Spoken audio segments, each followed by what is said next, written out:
ఎవరైనా సరే ఆరోగ్యంగా ఉండాలంటే శుభ్రత పాటించాలి. మరి శుభ్రత కావాలంటే ఎలిం ప్రొడక్ట్స్ వాడాలి.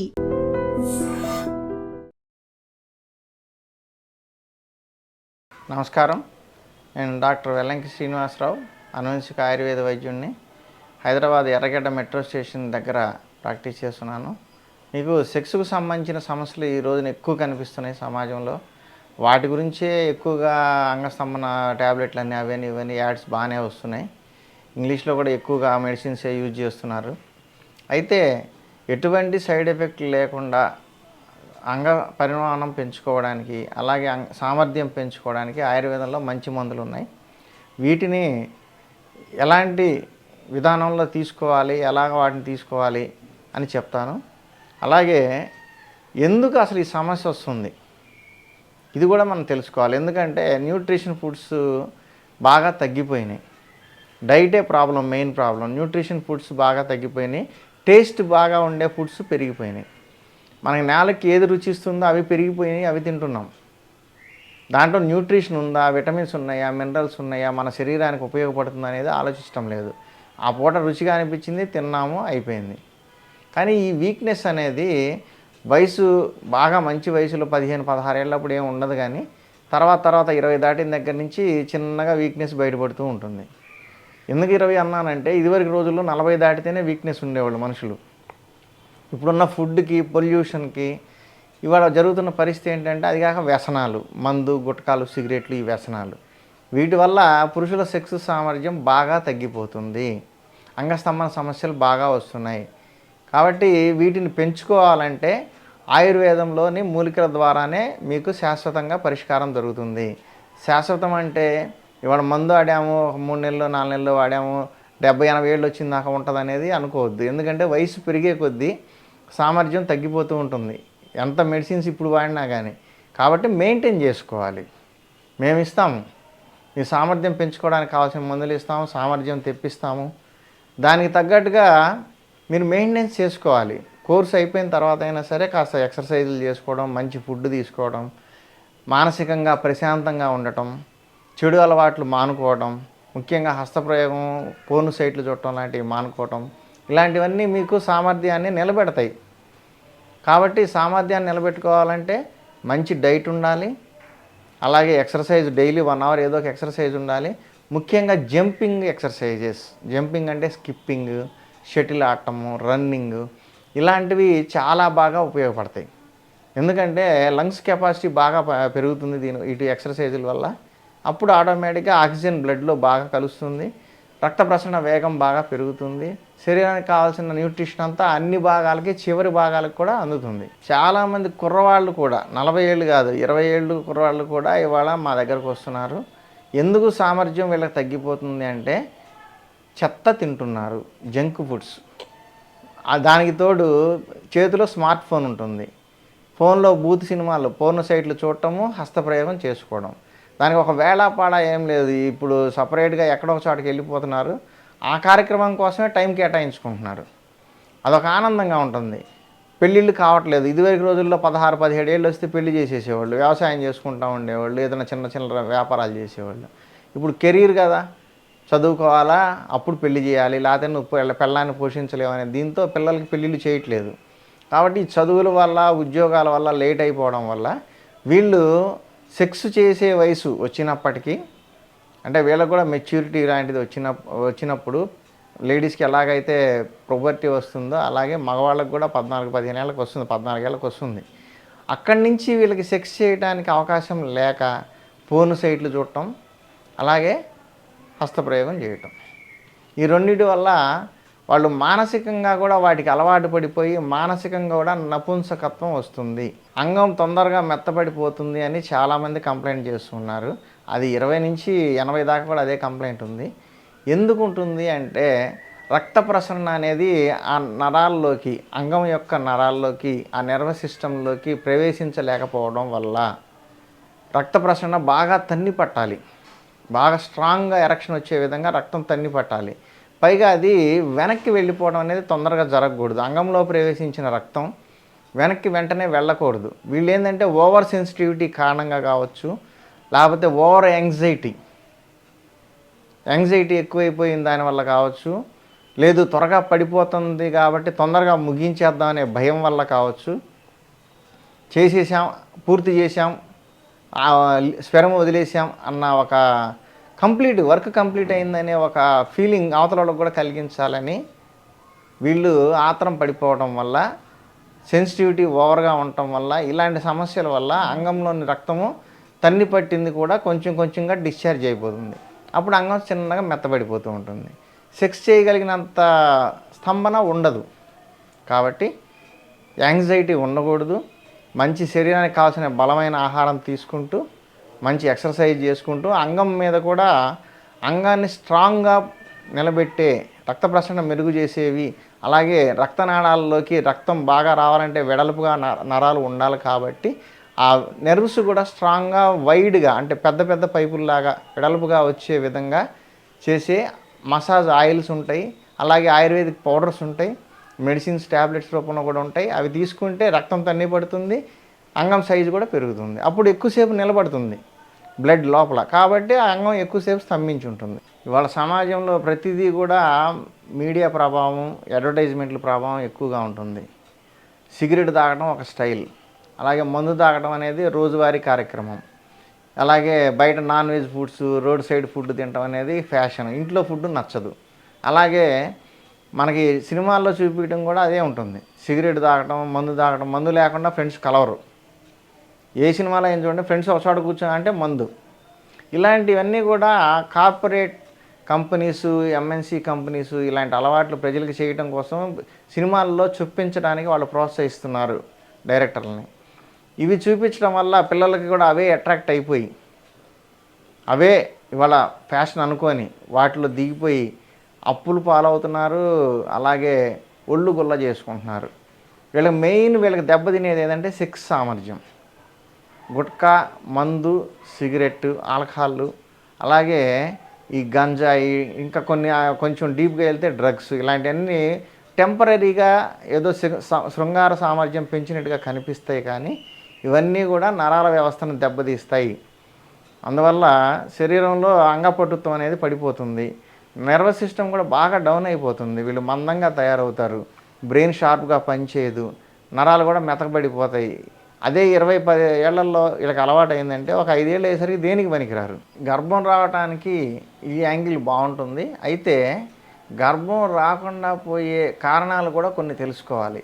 ఒకవేళ ఈ యాంగిల్లో చేసినప్పటికీ కొంతమంది లేడీస్లో, ఈ స్త్రీలకి విపరీతంగా శరీరంలో వేడి ఉంటుంది.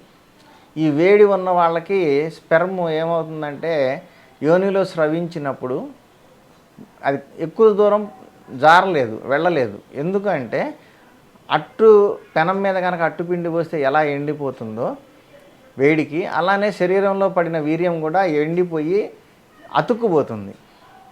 అంటే దాని స్పెర్మ్ కౌంట్ అనేది ఎక్కువ దూరం ప్రయాణం చేయలేదు. దానికి తగ్గ వాతావరణం ఉండదు, ఎండిపోతుంది. కాబట్టి దానికి ఈదటానికి కూడా స్పెర్మ్కి ఆ లిక్విడ్ సహకరించదు. కాబట్టి దీనివల్ల గర్భం రాకుండా చాలామందికి సమస్య ఉంది. అలాగే వీర్యం కూడా చాలా తక్కువగా ఉండిన వాళ్ళకు కూడా ప్రాబ్లం ఉంటుంది. కొంతమందికి ఏమవుతుందంటే మగవాళ్ళల్లో స్పెర్మ్ కౌంట్ బాగా ఉంటుంది, కానీ కొన్ని అందులో తలకాయ లేకుండా పుడతాయి, హెడ్ ఉండదు. కొన్నిటికి టెయిల్ ఉండదు, తోక ఉండదు. కొన్ని ఈదగలిగే సామర్థ్యం లేక మందంగా నడుస్తూ ఉంటాయి. ఇలా అంటే కెపాసిటీ సరిపోదు, ఈదడానికి దానికి బలం ఉండదు. ఇలాంటివి తల లేనివి, తోక లేనివి, బలం లేనివి ఉండటం వల్ల కూడా వీర్యం ఒక క్వాంటిటీ కనపడినప్పటికీ అందులో ఉన్న స్పెర్మ్కి, ఆ కణాలకి బలం తగినంతగా లేకపోవడం వల్ల గర్భాశయం ద్వారా అండం దాకా అవి వెళ్ళలేవు. కాబట్టి వీళ్ళకి ప్రెగ్నెన్సీ రాదు. అప్పుడు ఏం చేయాలంటే లేడీస్తో పాటుగా వాళ్ళకి కూలింగ్ చేసుకోవడానికి, వేడి తగ్గించుకోవడానికి కొన్ని మూలికలు ఉంటాయి. అలాగే ఆహార పదార్థాలు తీసుకొని వేడి తగ్గించుకోవాలి. దాంతోపాటుగా మగవాళ్ళకి వీర్యంలో బలం పెరిగే విధంగా, అంటే వీర్య కణాలకి అన్ని రకాల పుటక సరిగ్గా ఉండే విధంగా, అంటే తలా తోకతో సక్రమంగా పుట్టే విధంగా, అలాగే వీర్యకణం బలంగా పుట్టే విధంగా, వీర్యం ఎక్కువ తయారయ్యే విధంగా ఆయుర్వేద మూలికలు వాడుకుంటే అవి చక్కగా ఈదుకుంటా అండం దాకా చేరి ఫలదీకరణం ఫెర్టిలైజేషన్ జరిగి ప్రెగ్నెన్సీ వస్తుంది. కాబట్టి ఈ జాగ్రత్తలు తీసుకుంటే ప్రెగ్నెన్సీ తొందరగా వస్తుంది. హెచ్ఐవి శాశ్వతంగా రాకుండా అనేది, టెంపరీగా రాకుండా అనేది డిఫరెన్స్ ఏమీ ఉండవు. అట్లాంటివి అసలు రాకుండా ఉండాలి అంటే బయట వ్యక్తులతో శృంగారానికి వెళ్ళకూడదు. ఇది ఫస్ట్ తీసుకోవాల్సిన ప్రికాషన్. వెళ్ళకుండా ఉండలేకుండా ఈ సమాజం వల్ల ఉన్న మీడియా వల్ల, సినిమాల వల్ల ఒకవేళ ఇంట్లో దొరక్క బయటికి వెళ్తామంటే వెళ్ళేవాళ్ళు ముందు గుర్తుపెట్టుకోవాల్సింది ఫస్ట్ కండోమ్ అనేది వాడాలి. అవతల వాళ్ళు మేము నీతో తప్ప వేరే వాళ్ళతో ఎవరితో కమిట్ కావట్లేదు, మేము చాలా పద్ధతి గల కుటుంబాలు, మేము అలాంటి వాళ్ళం కాదు, ఈ ముచ్చటంతా మీరు ఎవరు వినొద్దు, నమ్మద్దు. అంత పద్ధతి గల వాళ్ళు మీతో రారు. భర్తనో భార్యను వదిలేసి మీతో ఎందుకు వస్తారు?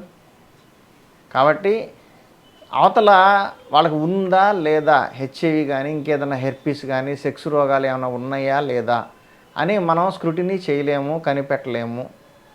అవి డాక్టర్స్కి అయితే అవతల వాళ్ళకు ఉంటే కొంచెం మాకు అర్థమవుతుంది కొన్ని లక్షణాల వల్ల. కానీ ఎందుకు రిస్క్ చేయాలి? పొరపాటున వచ్చిందంటే జీవితంలో ఎంత బాధలు పడాలి, సమాజంలో ఎన్ని ఇబ్బందులు పడాలి, అవమానాలకు గురి కావాలి. ఇంకా సమాజం దాన్ని నార్మల్గా తీసుకునే పరిస్థితి లేదు. మనకి హెచ్ఐవి ఉందంటే చిన్న చూపుగానే చూస్తారు. కాబట్టి మీరేం చేయాలి?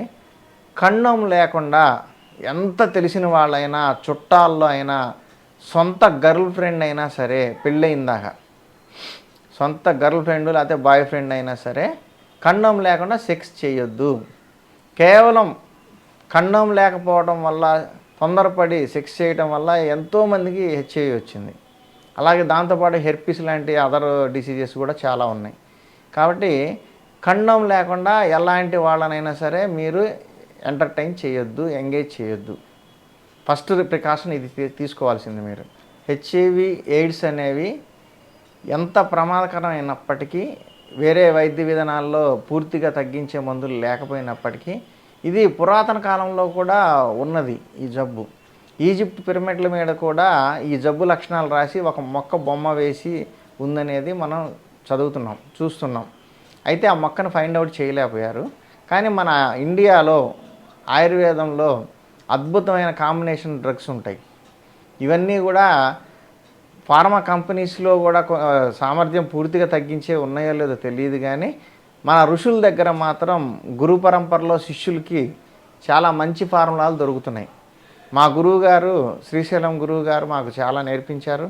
అలాగే ఎన్నో గ్రంథాలు, ఇంకా సీనియర్ డాక్టర్స్ కూడా కొంతమంది మాకు కొన్ని టిప్స్ నేర్పించారు, చెప్పారు. వాళ్ళు ఎలా అనేది ఒక సలహాలు ఇచ్చేవాళ్ళు. మేము మా గురు పరంపరలో నేర్చుకున్న ఈ ఫార్ములాతోనే ట్రీట్మెంట్ చేస్తున్నాం. ఆయుర్వేదంలో అద్భుతమైన మూలికలు, భస్మాలతో వైద్య విధానంలో హెచ్ఐవి అనేది, వైరస్ అనేది కంప్లీట్గా కనిపడకుండా పోతుంది. ఈ రిజల్ట్ కావాలనుకున్న వాళ్ళు ఆయుర్వేదంలో మంచి మందులు ఉన్నాయి. మీకు తెలిసిన డాక్టర్ కావచ్చు, లేదా మీకు దొరకకపోతే నన్నైనా సంప్రదించండి. మీకు పక్కాగా ల్యాబ్ రిపోర్ట్తో సహా మీకు వైరస్ నాట్ డిటెక్టెడ్కి వచ్చింది మీకు కనిపిస్తుంది. హెచ్ఐవి అనేది చాలామందికి లక్షణాలు వచ్చినా కూడా ఏదో జ్వరం వచ్చిందో, జలుబు వచ్చిందో, లేదా కొంచెం స్కిన్ ఇచ్చింగ్గా ఉందనో ఏదో జనరల్ మెడిసిన్స్ వాడేసేసుకొని ఆగిపోతున్నారు. కానీ కొంతమందికి ఆ లక్షణాల గురించి అవగాహన ఉంటే ముందుగా చెక్ చేసుకొని ఉందని తెలుసుకొని జాగ్రత్త పడి మెడిసిన్ వాడుకుంటున్నారు. చాలామంది మాత్రం 10 ఏళ్ళైనా కూడా కొంతమందికి తెలియకుండానే అలా ఉంటున్నారు. ఏదో ఒక డ్యామేజ్ అయిపోతుంది తెలియకుండా. ఆ లోపల వైరస్ ఉందని తెలియకుండా కొన్ని సంవత్సరాలు గడిచేసరికి శరీరంలో ఫస్ట్ లంగ్స్ ఎఫెక్ట్ అవుతాయి, తర్వాత లివర్ ఎఫెక్ట్ అవుతుంది.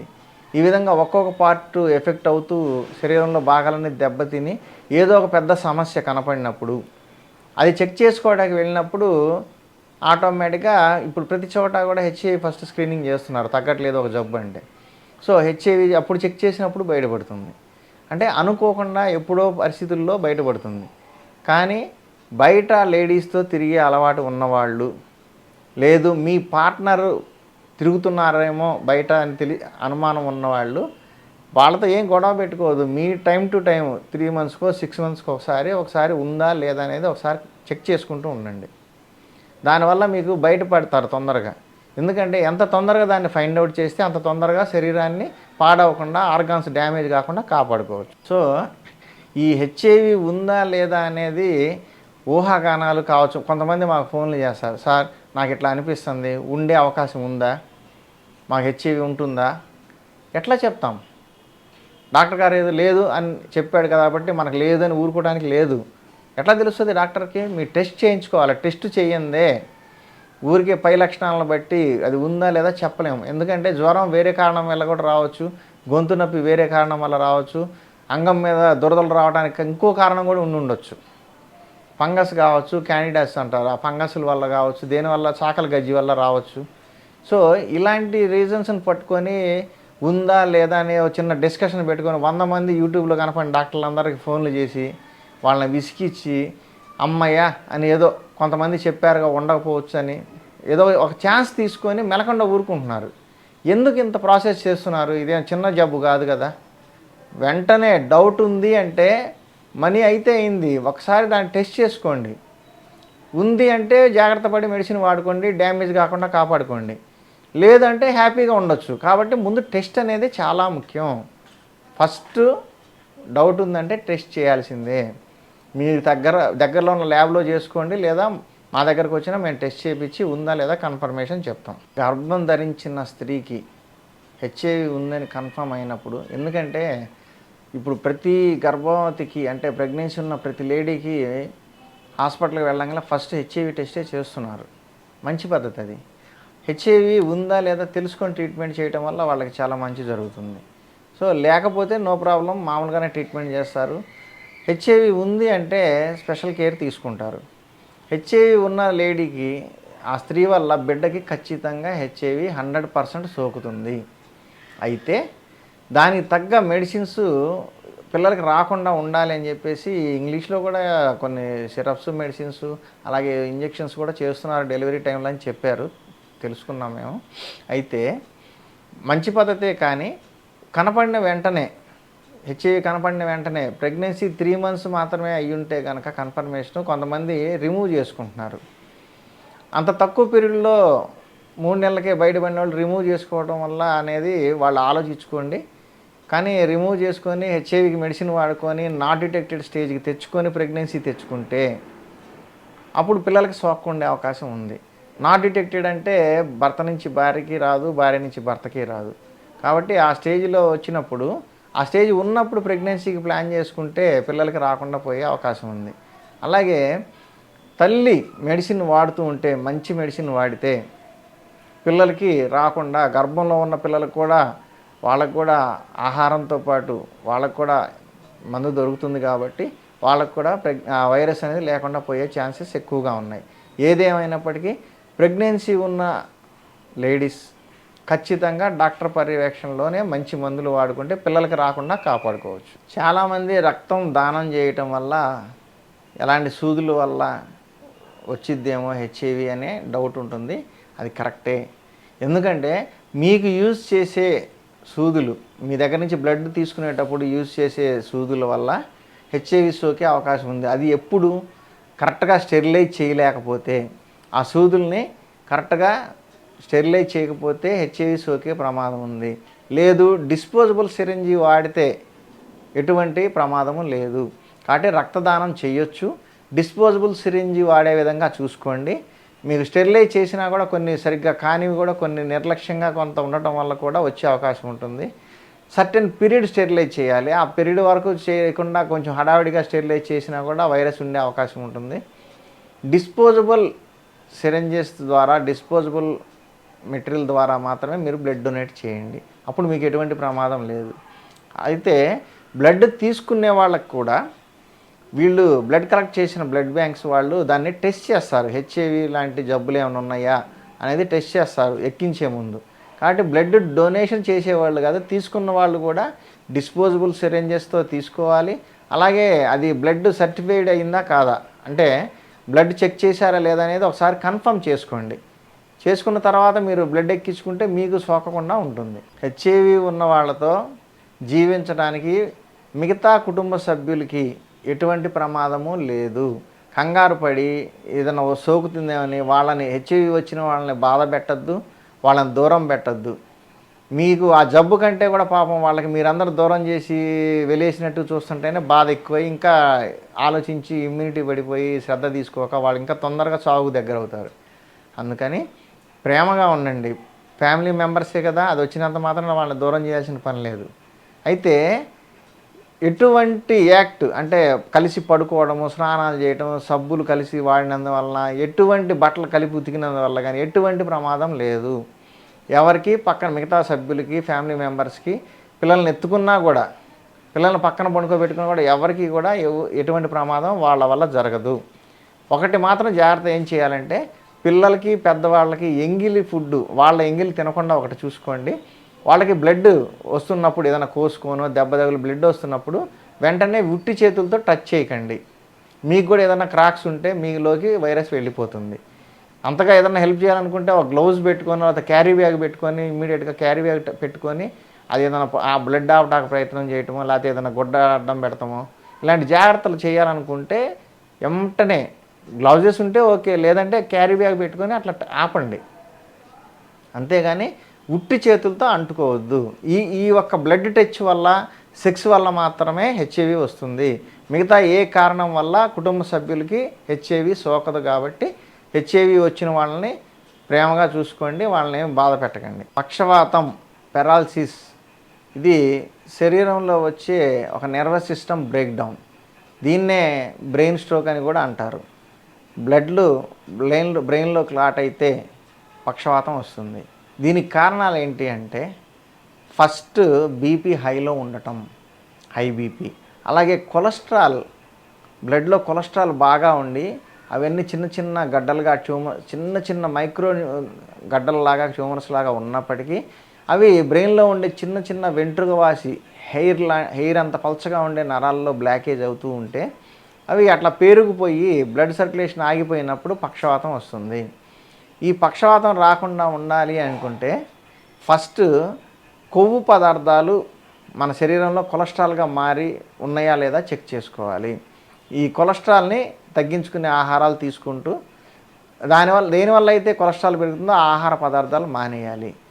అలాగే బీపీ, ఎవరికైతే బీపీ హైలో ఉంటుందో, హైపర్ టెన్షన్ ఉంటుందో, ఇమ్మీడియట్గా బీపీని కంట్రోల్ చేసుకునే దానికి ప్లాన్ చేయండి.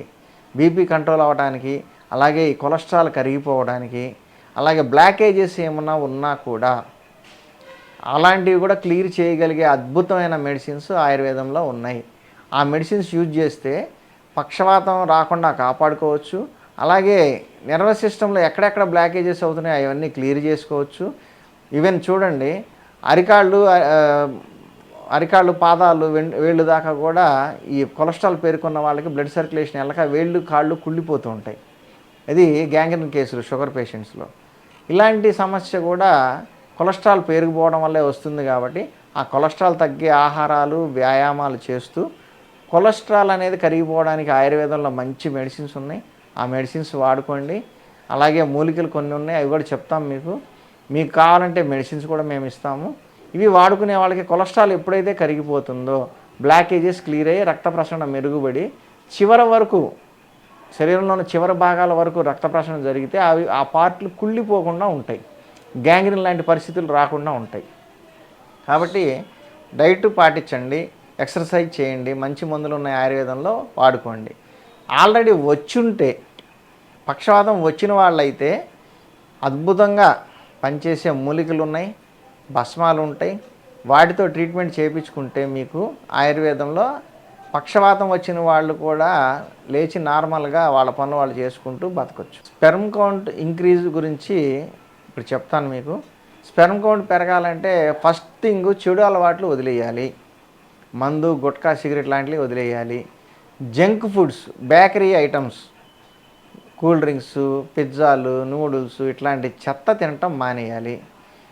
శరీరానికి ఏదైతే న్యూట్రిషన్ ఇస్తాయో, బ్లడ్ని ఇంప్రూవ్ చేస్తాయో, అంటే ఆకుకూరలు, కూరగాయలు, బీట్రూటు, క్యారెట్, టమాటా కాంబినేషను, అలాగే కోడిగుడ్లు, ములక్కాయలు, ఇలాంటి మంచి ఆహారాన్ని తీసుకుంటూ, అలాగే బ్లడ్ ఇంప్రూవ్మెంట్ ఇంకా పనికొచ్చేది బెల్లం వస్తువులు, బెల్లంతో వండినవి, పల్లీ పట్టీలు కానీ ఏదైనా బెల్లం వస్తువులు, ఇలాంటి ఆహారాలు తీసుకుంటూ శరీరానికి తగిన వ్యాయామం కల్పించుకొని ప్రశాంతంగా ఉండడానికి మెడిటేషన్ చేస్తే స్పెర్మ్ కౌంట్ ఆటోమేటిక్గా పెరుగుతుంది.